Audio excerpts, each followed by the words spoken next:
Mr. PKD Nambiar, who's a political analyst, is joining us on the broadcast. We'll also have somebody from the Congress party speak to us in just a few minutes from now. Mr. Nambiar, personal attacks on the Prime Minister have not worked. Political veteran and leader Mr. Sharad Pawar has been advised, don't focus on this issue.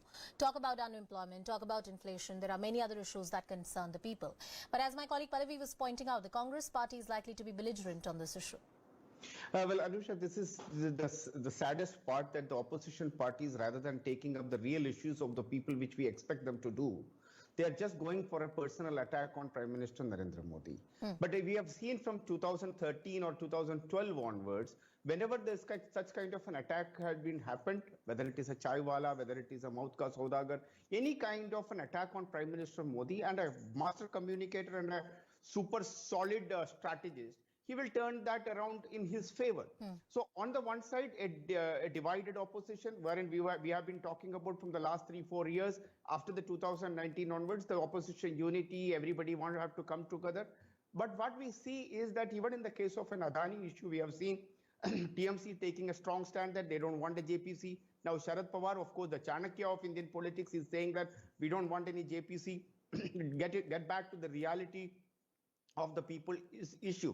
So the biggest challenge today, what we are facing, is that on the one side, a very mighty BJP and the Narendra Modi is going on one side, but the opposition is such a divided class wherein they don't even know what to do next. So No, what and, they do and you know, I think it's utopian to expect opposition to be on the same page on every issue. That's not happening. That has not happened in the last 6 to 7 years. It's unlikely to happen in the run-up to 2024 as well. But when it comes to educational qualifications of the Prime Minister, and I'm thinking aloud with you, this is the Prime Minister who has resonated with the people of India for being the Pradhan Sevak, or being somebody who comes from very humble beginnings and the background.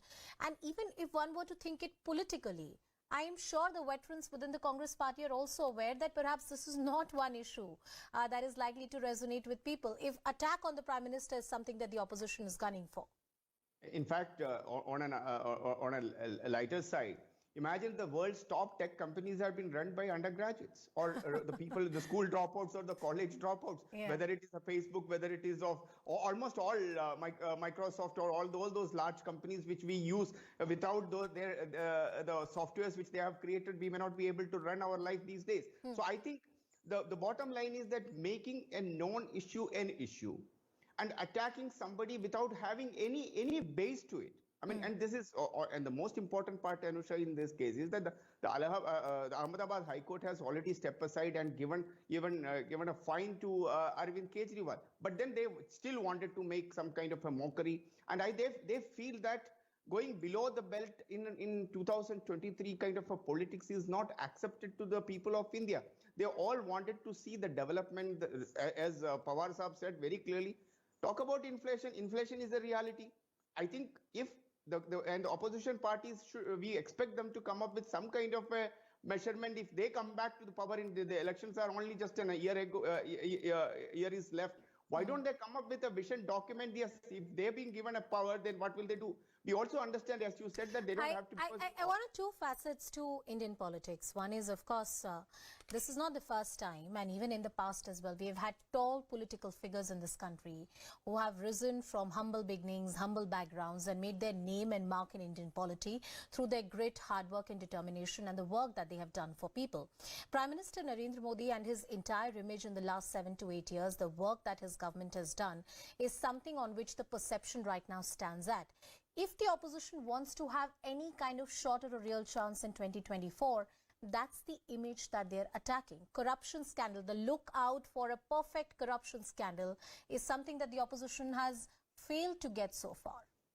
And it's not only once, multiple times. You have seen that whether it is a Rafale, now the Adani, all these issues, what they have taken up is not seen the real light, or without even having a proper fact. So I always say that in the politics of today also take place in the marketplace. In the marketplace, there are multiple players, whether it is a government or in the opposition, and all these opposition parties also have got their own regional compulsions, and so their stand will never be going to be united. And what we are missing today is a strong national opposition party, which the Congress is not being able to take up that seat. And I don't think that in 2024 it is going to happen too. So broadly, I think the 2024, the Rasta to the 2024 is much more clear, or getting clear by day.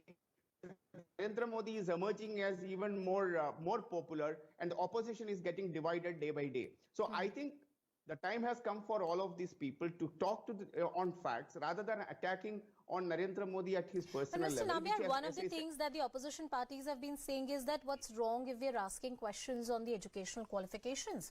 And, if there are any confusions or if there is any vagueness in his educational qualifications, the government should come forward and clarify on it.